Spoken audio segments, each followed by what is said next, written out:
ड्रामे की स्टार्टिंग में हमें हमारी फीमेल लीड शाओयांग को दिखाया जाता है, जो बड़े आराम से सो रही होती है और जैसे ही वो नींद से बेदार होती है तो अपने बगल में अनजान लड़के को सोता देखती है। ये है इस ड्रामे का लीड एक्टर चेंगी। शाओयांग उसकी खूबसूरती पर फिदा हो जाती है, जी भर कर उसे देखने लगती है और सोचती है कि मैं एग्जाम्स की प्रिपेयरिंग में इतना उलझ गई कि मुझे लाइब्रेरी में सपने आने लग गए। ये सोचते ही वो जैसे ही उसकी बॉडी को टच करने लगती है, तभी चेंगी उठकर उसका गला दबाने लगता है और बुली करते हुए कहता है कि मैं तुम्हें वार्न करता हूँ, मेरे साथ कोई चालाकी मत करो। अगर ये शाओ रुई के लिए ना होता तो क्या तुम्हें लगता है कि मैं तुम्हें बर्दाश्त कर पाता? ये सुनकर शाओयांग शॉक्ड होकर सोचती है कि ये सीन कितना जाना पहचाना लगता है, कितनी घिसी पिटी कहानी है। कहीं मैं किसी दर्दनाक रोमांटिक जालिम सीओ के नोवेल में तो नहीं घुस गई। शाओयांग कंफ्यूज है। चेंगी कहता है कि याद रखना, तुम शुलू के एक बाल के भी बराबर नहीं हो सकती। शाओयांग सोचती है कि अब ये शुलू कौन है। चेंगी कहता है कि फिजिकल ट्रीटमेंट के लिए हॉस्पिटल जाओ और मेरे सामने ये चालाकियां करना बंद करो। शाओयांग जैसे ही उसे कुछ कहने ही वाली होती है तभी उसके हाथ में पेन होने लगता है। जब वो देखती है तो उसकी कलाई जख्मी होती है। चेंगी बिना कुछ बोले चला जाता है। शाओयांग कहती है कि नो वे, इसके बाद तो लीवर एंड किडनी ट्रांसप्लांट की बात होने वाली है, ऐसा नहीं हो सकता, मुझे यहाँ से निकलना होगा। शाओयांग उठकर भागने लगती है, लेकिन ब्रांडेड बैग देखकर उसकी नीयत फिसल जाती है और कुछ सोचने लगती है। इसकी खोपड़ी में तो कुछ खास आइडिया आया है। वो सारे ब्रांडेड एक्सपेंसिव चीजें पैक करने लगती है। तभी वो आईने में अपना उजड़ा चेहरा देखती है तो वहीं पड़े क्रीम्स यूज करने लगती है और कहती है कि गर्ल्स, खुद की केयर करना अच्छी बात है, तो एक आदमी की वजह से खुद को परेशान क्यों करें। तभी उसे किसी की कॉल आती है। वो उसे जवाब देती है कि बस थोड़ी देर वेट करो, मैं अभी आती हूँ। ये बोलकर वो सारा सामान पैक करके वहाँ से फरार होने लगती है। आधी रात हो गई। ड्राइवर सारा सामान ट्रक में लोड कर रहा होता है। शाओयांग खुश होकर सोच रही होती है कि घर बुक हो चुका और सामान भी पैक हो गया, अब मैं एक नई लाइफ स्टार्ट करूंगी। ये कहते ही वो जैसे ही जाने लगती है तभी पीछे से कोई उसके लगेज को पकड़ कर रोकता है। अरे वाह, ये तो चेंगी का बेटा शाओ रुई है। वो शाओयांग को मम्मा कहकर बुलाता है और कहता है कि मॉम, तुम कहाँ जा रही हो? शाओयांग शॉक्ड होकर इधर उधर देखने लगती है और कहती है कि लिटिल बॉय, क्या तुमने मुझे मम्मा कहा? और सोचती है कि ये बच्चा अचानक कहाँ से आ गया। लिटिल शाओ आंसू बहाकर कहता है कि मम्मा, आप प्लीज मुझे अकेला छोड़कर मत जाओ, मैं डैड को वापस ला कर ही रहूंगा। शाओयांग समझ नहीं पाती कि आखिर ये सब क्या हो रहा है। वो सोचती है कि ये सेम उस नोवेल की स्टोरी की तरह लग रहा है, कहीं मैं उस स्टोरी में घुस तो नहीं गई। क्या ये सच है कि ये बच्चा रियल शाओयांग का है और चेंगी अब उससे नफरत करता है? फिर वो लिटिल शाओ को चुप करवाती है और कहती है कि रो मत, सब ठीक हो जाएगा। तभी चेंगी आता है और लिटिल शाओ को उससे दूर करके कहता है कि ये तुम क्या करी हो, दूर हटो मेरे बच्चे से। क्या तुम मेरा अटेंशन पाने के लिए फिर से मेरे बच्चे का इस्तेमाल करना चाहती हो?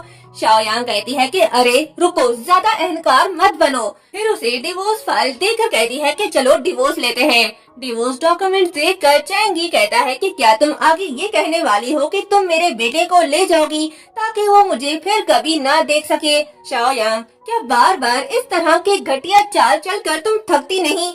ये कहते ही वो डिवोर्स पेपर उसकी तरफ फेंकता है और कहता है कि मैं अपने बेटे को तुम्हारे साथ कभी जाने नहीं दूंगा ताकि तुम उसे मजीद यूज ना कर पाओ और डिवोर्स के बाद तुम घर छोड़कर जा सकती हो। शाओयांग कहती है कि ये अभी तक तय नहीं हुआ कि कौन यहाँ से निकलेगा और शाओ रुई किसके साथ रहेगा। ये बोलकर वो जाने लगती है। तभी लिटिल शाओ रो रो कर मम्मा कह रहा होता है, पर जालिम डैड को उस पर तरस नहीं आता। वो उसे उठाकर घर के अंदर ले जाता है, लेकिन उसे रोता देखकर शाओयांग रुक जाती है और सोचती है कि ये एक खूनी चाल है। मैं अब कंगाल हूँ, मैं अपना ख्याल नहीं रख सकती तो अपने बच्चे का कैसे रख पाऊंगी।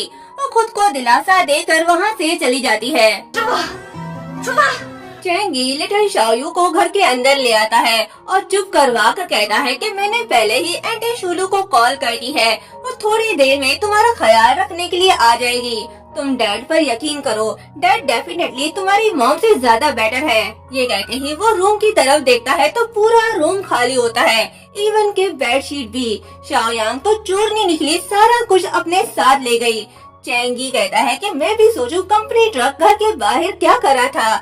ये बोलकर वो चिल्लाने लगता है। नेक्स्ट डे शाओयांग बैंक बैलेंस देखकर कहती है कि मैंने सोचा रियल शाओयांग के पास कुछ सेविंग होगी, पर उसके पास तो 1 लाख युआन भी नहीं। ऐसा लगता है कि मुझे अपने दम पर कुछ पैसे कमाने का कोई रास्ता निकालना होगा। तभी सामने से लिटिल शाओ और शूलू आ रही होती है। शूलू के गार्ड्स लिटिल शाओ को जबरदस्ती अपने साथ ले जा रहे होते हैं, लेकिन लिटिल शाओ उनके साथ नहीं जाना चाहता। वो जिद कर रहा होता है और कहता है कि जाने दो मुझे, मैं अपने मम्मा को ढूंढने जा रहा हूँ। ये कहते ही वो हाथ छुड़ा कर वहाँ से भाग जाता है। शूलू गार्ड को ऑर्डर देती है कि जाओ उसे पकड़ कर ले आओ। उन्हें देखकर शाओयांग पीछे मुड़ जाती है और सोचती है कि लड़की अपने बारे में सोचो, इन सब मसलों से दूर रहो। वो खुद को रोकने की कोशिश करती है पर रोक नहीं पाती और कहती है कि मैं अब और बर्दाश्त नहीं कर सकती। ये बोलकर वो गुस्से से उनके पास जाने लगती है। शूलू लिटिल शाओ से कहता है कि मैं तुम्हारी मॉम हूँ। लिटिल शाओ कहता है कि तुम मेरी मॉम नहीं हो और ना ही कभी बन पाओगी।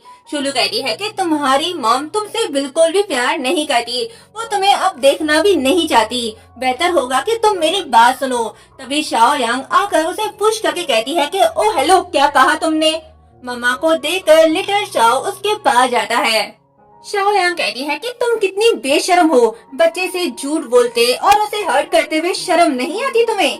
शूलू अच्छा बनने का ड्रामा करती है और कहती है कि सिस्टर काफी समय बाद मिल रहे हैं। शाओयांग कहती है कि किसे कहा बहन तुमने? क्या तुम सड़क पर चलते हर किसी को अपनी बहन बना लेती हो? शूलू कहती है कि सिस्टर शाओयांग, मैं तुम्हारी बहन शूलू हूँ। शाओयांग सोचती है अच्छा तो ये वो चुड़ैल है जो घटिया चालें चलती है। शूलू उसका हाथ पकड़ कर कहती है कि सिस्टर हम काफी समय बाद मिल रहे हैं, क्यों ना कुछ देर हम साथ बैठकर बातें करें। शाओयांग उसका हाथ दूर करके एटीट्यूड से जवाब देती है ठीक है चलो, और लिटिल शाओ को अपने साथ ले जाती है। नेक्स्ट सीन में तीनों कॉफी शॉप में बैठे होते हैं। शाओयांग कहती है कि सीधी बात, नो बकवास। चलो सच बताओ, तुम चैंगी से शादी करना चाहती हो, लेकिन हमारा लिटिल शाओ इस बात से एग्री नहीं है। यही बात है ना, सही कहा मैंने? शूलू कहती है कि हाँ, हम सच में एक दूसरे से प्यार करते हैं। शाओयांग कहती है कि बस बस, मुझे किसी कमिटमेंट की जरूरत नहीं। अच्छा सुनो, तुम मुझे 10 मिलियन दो, मैं चैंगी को छोड़ दूंगी और अपने बच्चे को लेकर यहाँ से कहीं दूर चली जाऊंगी। ये सुन शूलू रोने लगती है। शाओयांग हैरान होकर सोचती है कि अब इसे क्या हो गया। शूलू कहती है कि शाओयांग तुमने मुझे शर्मिंदा कर दिया। ये बोलकर वो चैंगी को कॉल मिलाकर कहती है कि तुमने अभी जो कहा उसे जरा फिर से कहना। शाओयांग कहती है कि 9.9 मिलियन से 1 रुपया भी कम नहीं हो सकता। तुम्हारे पास जो कुछ भी है उसकी वैल्यू करोड़ों में है, ये तो उसके आगे कुछ भी नहीं, और उसके बदले मैं तुम्हें अपना रिच हस्बैंड जो दे रही हूँ। चैंग ये सब सुन लेता है और कहता है कि शाओयांग बकवास बंद करो। शाओयांग कहती है मैं तो नहीं करूँगी बंद। ये कहकर उसका कॉल कट कर देती है और शूलू से कहती है कि तुम्हारे पास सोचने के लिए 1 घंटा है, अब तुम खुद डिसाइड करो, तुम्हें पैसे से प्यार है या चैंगी से। शूलू कहती है कि शाओयांग तुम मेरी इंसल्ट कर सकती हो, लेकिन चैंगी के लिए मेरे प्यार को नीचा नहीं दिखा सकती। शाओयांग लिटिल शाओ से कहती है कि तुम्हें बहुत केयरफुली से चलना चाहिए। अगली बार जब तुम इस तरह के इंसान से मिलो जो प्यार के बारे में इतनी बातें करता है और उसके लिए 1 पैसा भी खर्च नहीं करना चाहता, तो यकीन करो वो धोखेबाज है, चाहे वो लड़की हो या लड़का। फिर शूलू से कहती है कि मैं तुमसे बहस नहीं करना चाहती और चैंगी को बता देना कि मैं अपने बच्चे को साथ ले जा रही हूँ, और हाँ उसे याद से कह देना कि रेगुलरली मेरे अकाउंट में एलिमनी पेमेंट ट्रांसफर कर दे। शूलू कहती है कि क्या तुम अब भी चैंगी को लूटना चाहती हो? शाओयांग कहती है क्या तुम लॉ के बारे में कुछ नहीं जानती? ये लीगल मैंडेट है, अगर वो मुझे पैसे नहीं देगा तो मैं उस पर मुकदमा कर दूंगी। ये सुनकर शूलू गुस्से से लीमू पानी का गिलास उठाकर उसके मुंह पर फेंकने लगती है। तभी शाओयांग उसका हाथ पकड़कर रोकती है और कहती है कि तुम्हें क्या लगता है मैं अब भी तुम्हारी चाल नहीं समझ पाऊंगी। फिर लीमू पानी पीकर गिलास उसके हाथ में थमाकर कहती है कि फीमेल लीड पर पानी फेंकना, उसे टॉर्चर करना और उसे ड्रग देना, ये सब पुराना हो गया है। ऑडियंस ऐसी घिसी पिटी स्टोरी देखकर खुश नहीं होने वाली, कुछ नया करो। ये बोलकर लिटिल शाओ को लेकर चली जाती है। शूलू गुस्से में बैठकर अपना हाथ ही जख्मी कर लेती है। तभी चेंगी आता है और शाओ यांग और शाओ रुई को ढूंढने लगता है, पर दोनों वहाँ नहीं होते। शूलू ड्रामा स्टार्ट करती है और झूठ कहती है कि चेंगी सिस्टर शाओ यांग ने मुझे मारा। चेंगी उसकी बात को इग्नोर कर देता है और पूछता है कि शाओ यांग मेरे बेटे को कहाँ ले गई। शूलू इशारा करके बताती है कि मुझे नहीं पता। ये सुनकर चेंगी असिस्टेंट को कॉल करके कहता है कि जितनी जल्दी हो सके शाओ यांग को ढूंढो। और यहीं पर ये पार्ट एंड होता है। ये ड्रामा ऑन गोइंग है, इसके जस्ट 2 एपिसोड ही अपलोड हुए हैं। जैसे ही नेक्स्ट एपिसोड अपलोड होगा मैं एक्सप्लेन कर दूंगी। अगर आपने अभी तक मेरे चैनल को सब्सक्राइब नहीं किया तो चैनल को सब्सक्राइब करें और साथ ही बेल आइकन को भी क्लिक करें। वीडियो को लाइक शेयर करना मत भूलिएगा। Thank you so much.